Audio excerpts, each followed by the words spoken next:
My name is Rimsha Jahangir, and today we will discuss pharmacological topics, central nervous system. So first of all, we will discuss what is central nervous system and the drugs affect the central nervous system. जैसे कि हम जानते हैं कि central nervous system क्या होता है, हमारा जो ब्रेन है उसके अंदर जो सिस्टम है, जो न्यूरॉन्स है, वो किस तरह से हमारे सेंट्रल नर्वस सिस्टम को जो है कायम करती है, किस तरह से जो ट्रांसमिशन है होती है, उससे रिलेटिव जो डिसऑर्डर होगा हम उसके अंदर वो स्टडी करेंगे। वो जो ड्रग्स हैं वो हमारी अफेक्ट करती है सेंट्रल नर्वस सिस्टम पे, हम वो देखेंगे। हमारी जो ड्रग्स होती हैं वो क्या होती है, या तो हमारे जो सेंट्रल नर्वस सिस्टम होती है उसको स्टिमुलेट करती है या फिर इसको डिप्रेस करती हैं। ठीक है, स्टिमुलेट करने का क्या मतलब है, आपने देखा होगा कि कुछ जो पेशेंट है या पर्सन है वो क्या होते हैं, एंजाइटी में रहते हैं, डिप्रेस केस में रहते हैं, तो हम उनको क्या करेंगे, ऐसी ड्रग्स देंगे जो कि उसके सेंट्रल नर्वस सिस्टम पर जाकर उसको स्टिमुलेट करे। ठीक है, इसी तरह से अगर कोई जो है उसको स्टिमुलेट करेगी, ठीक है, हम ऐसी ड्रग्स देंगे जो कि उसके सेंट्रल नर्वस सिस्टम पे जाके उसको स्टिमुलेट करेगी ताकि जो है उसको जो एंजाइटी है या डिप्रेशन है उससे उसको रिलीव हो सके। ठीक है, तो हमारे पास ड्रग्स या तो स्टिमुलेंट होती है या फिर डिप्रेसेंट होती है, या फिर एक ऐसा पर्सन जिसका जो है वो जो सेंट्रल नर्वस सिस्टम है वो इतना ज्यादा स्टिमुलेट है कि हमने उसको ऐसी ड्रग्स दी हैं जो कि उसके सेंट्रल नर्वस सिस्टम को डिप्रेस कर देगी। ठीक है, तो हमारी जो ड्रग्स है या तो स्टिमुलेंट होती है या फिर डिप्रेसेंट होती है जो कि इसको स्टिमुलेट कर दे या फिर डिप्रेस कर दे।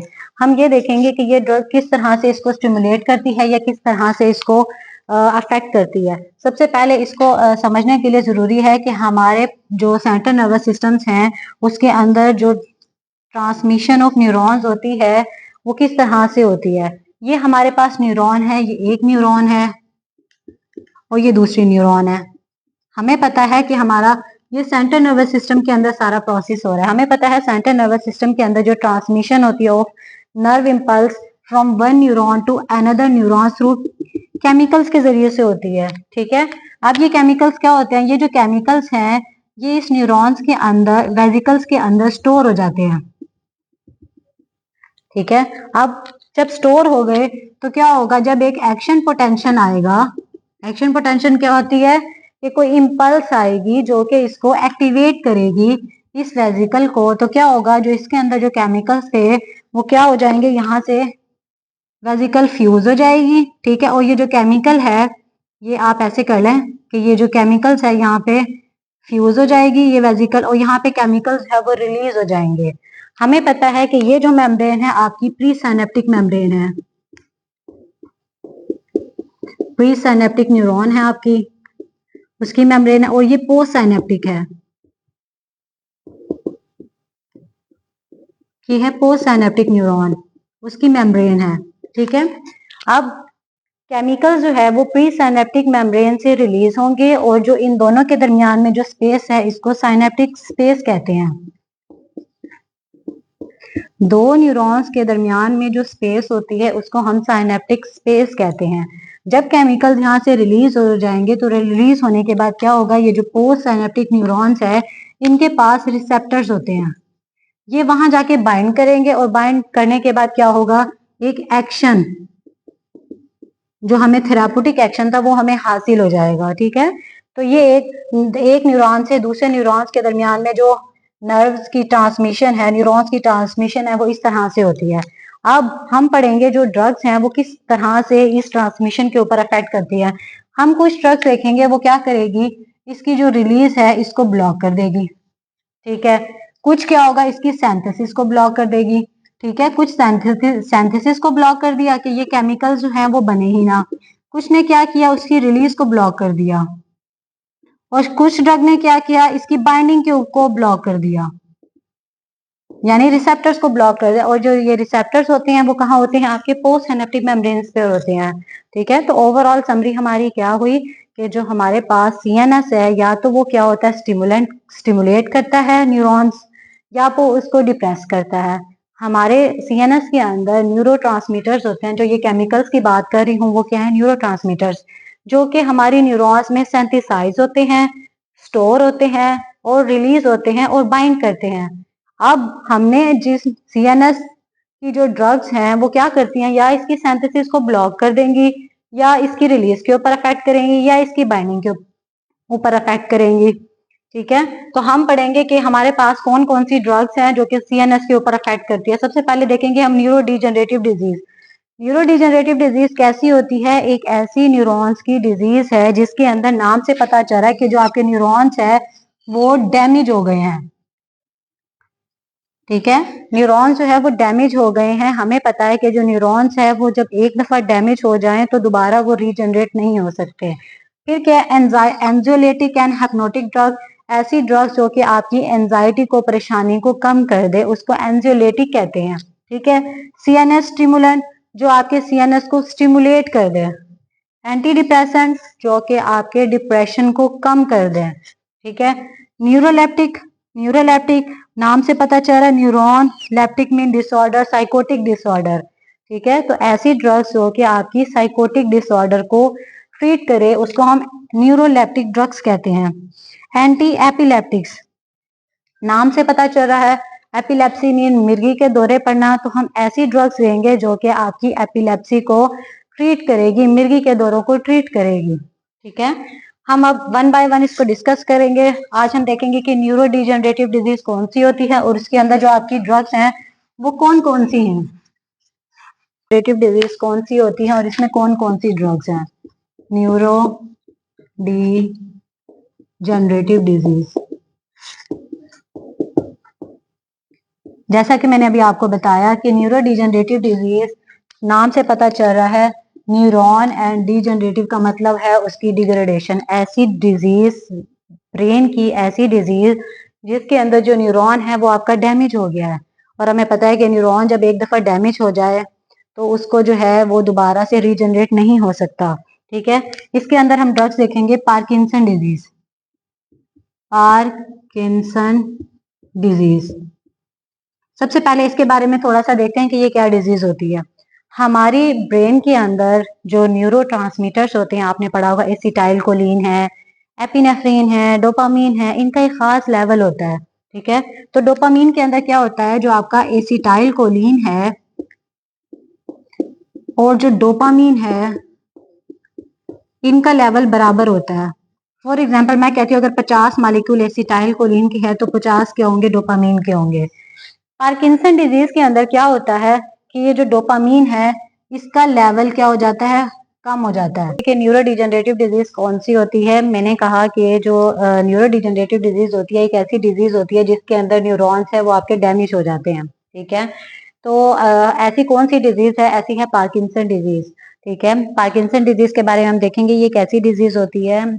हमारे जो ब्रेन है, हमारी ब्रेन के अंदर न्यूरो होते हैं जो कि एक बैलेंस अमाउंट के अंदर होते हैं। ठीक है, जैसे एपिनेफ्रिन है, एसिटाइल कोलिन है, डोपामीन है।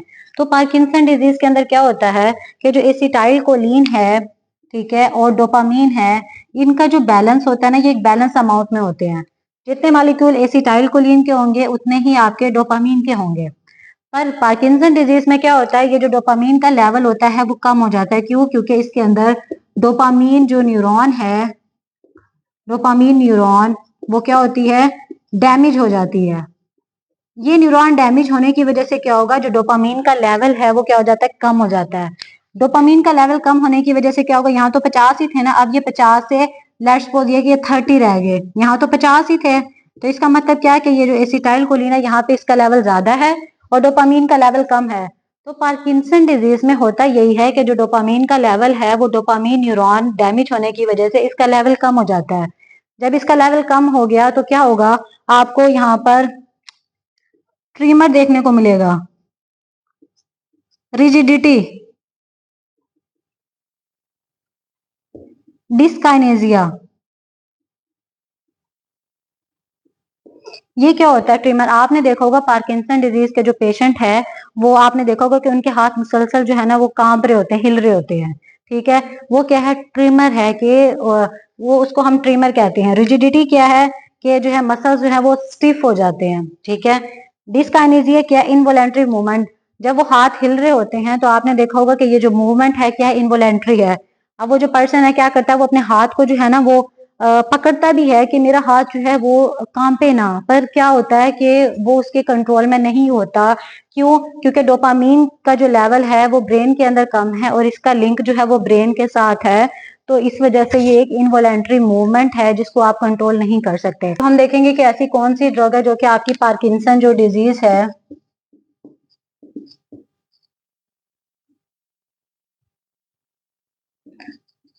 उसके अंदर हम ट्रीटमेंट के लिए यूज करेंगे। ठीक है, सबसे पहले हम देखेंगे कि लीवोडोपा। लीवोडोपा क्या करती है? हमें पता है कि ये हमारा जो सेंट्रल नर्वस सिस्टम है, ठीक है, हमारी जो ड्रग है उसको सेंट्रल नर्वस सिस्टम तक जाना जरूरी है। ठीक है, जो ड्रग्स होती हैं उनको सेंट्रल नर्वस सिस्टम तक जाएंगी तो वहां पर जाके जो है वो डोपामीन का लेवल इंक्रीज करेगी। ऐसे ही है। ठीक है, अब हमारे पास दो तरीके हैं, या तो हम क्या करें, बाहर से ही ऐसी ड्रग डोपामीन दे दें जो कि सेंट्रल नर्वस सिस्टम में जाए और डोपामीन का लेवल इंक्रीज कर दे।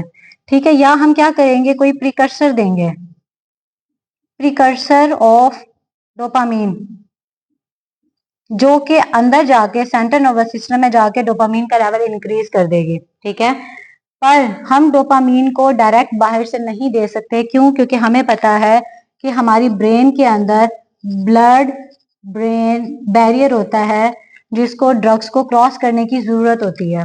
ठीक है, तो डोपामीन क्या है, वो इस ब्लड ब्रेन बैरियर को क्रॉस नहीं कर सकता। ठीक है, जिसकी वजह से हम डोपामीन को है वो बाहर से नहीं दे सकते। ठीक है, तो हम क्या करते हैं, हम कोई प्रिकर्सर देते हैं डोपामीन का।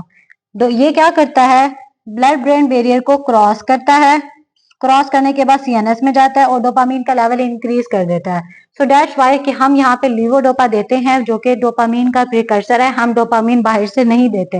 ये किस तरह से एक्शन करती है वो हम देखेंगे।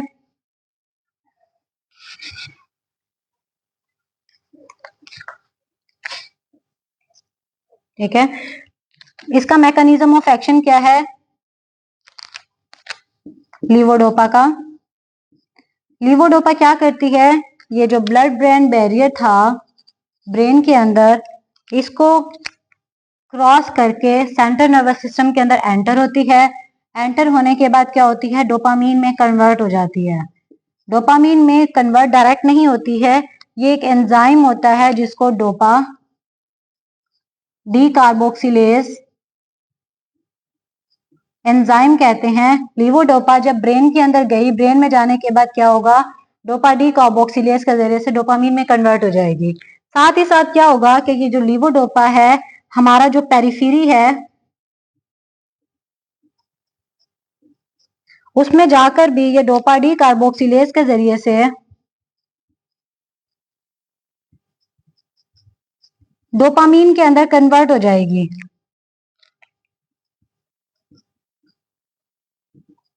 पेरिफेरी ऐसे कह लेंगे आपका स्टमक है।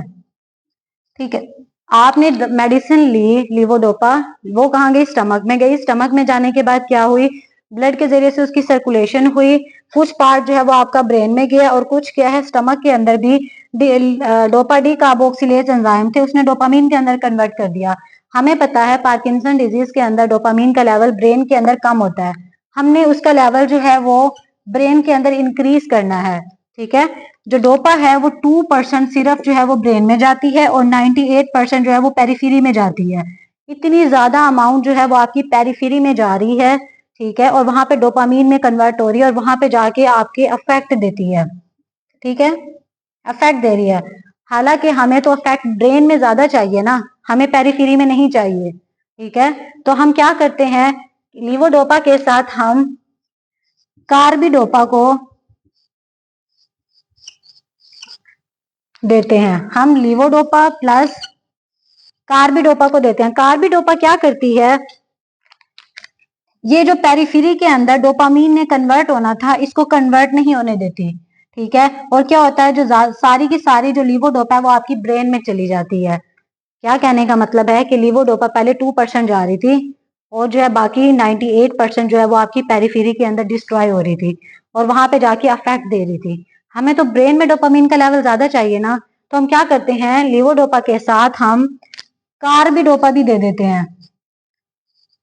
कार्बिडोपा क्या कर रही है, जो आपकी पेरिफेरी है उसके अंदर ये जो कन्वर्जन है लीवोडोपा को डोपामीन में, इसको कन्वर्ट नहीं होने देती, जिसकी वजह से जो आपके पेरिफेरी में साइड इफेक्ट हैं वो कम आते हैं। ठीक है, तो हम इसको कॉम्बिनेशन फॉर्म में देते हैं।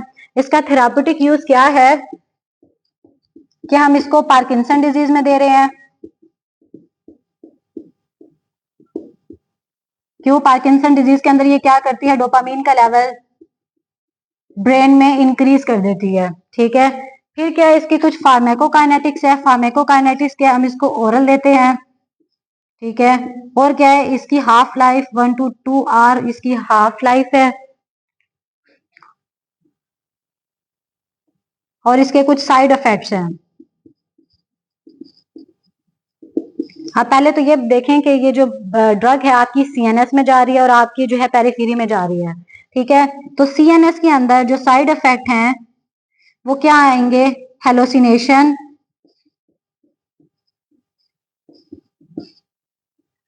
हेलोसिन इफेक्ट है। वो साइड इफेक्ट क्या है कि सेंट्रल नर्वस सिस्टम में, आपको पता है कि ये ड्रग सेंट्रल नर्वस सिस्टम में भी जा रही है और पेरिफेरी में भी जा रही है। तो पहले देखते हैं कि सेंट्रल नर्वस सिस्टम में जब डोपामीन का लेवल ज्यादा हो गया, वहां जाके क्या करती है, ये हेलोसिनेशन कॉज करती है। हेलोसिनेशन क्या होती है, वो चीजें आपको सुनाई देती हैं जो कि असल में रियलिटी में एग्जिस्ट नहीं करती है। ठीक है, दूसरा क्या है कि ये डिप्रेशन भी कॉज कर सकती है, और क्या है कि ये मूड चेंज भी करती है। ठीक है, सेंट्रल नर्वस सिस्टम में गई। सेंट्रल नर्वस सिस्टम के अलावा ये आपकी पेरिफेरी में जा रही है। तो पेरिफेरी में जाने के बाद आपको पता है पेरिफेरी क्या स्टमक में है, तो स्टमक में क्या कॉज कर सकती है, ये नोजिया कॉज कर सकती है, वॉमिटिंग कॉज कर सकती है। ठीक है बच्चे, नोजिया और वॉमिटिंग में डिफरेंस है। वॉमिटिंग क्या होती है कि उल्टी आ गई है, और नोजिया क्या होता है, मतली होना। अभी वॉमिटिंग हुई नहीं है पर उससे पहले की जो कैफियत होती है उसको हम नोजिया कहते हैं। ठीक है, और क्या होता है, एक जो मेन साइड इफेक्ट है, brownish colour saliva and urine. ठीक है, ये आपका मोस्ट इंपॉर्टेंट साइड इफेक्ट है लीवोडोपा और कार्बिडोपा का जो कॉम्बिनेशन है, जिसको हम देते हैं कि आपका जो सलाइवा है उसका कलर भी ब्राउन हो जाता है, और जो यूरिन है वो भी ब्राउन कलर का, उसकी उसकी कलर जो है वो ब्राउन कलर का हो जाता है। ठीक है, टुडे जो है हमने डिस्कस किया कि पार्किंसन डिजीज क्या होती है। नेक्स्ट हम आगे जो है ना टॉपिक और सीएनएस से रिलेटेड जो आपके डिसऑर्डर है उसको हम डिस्कस करेंगे।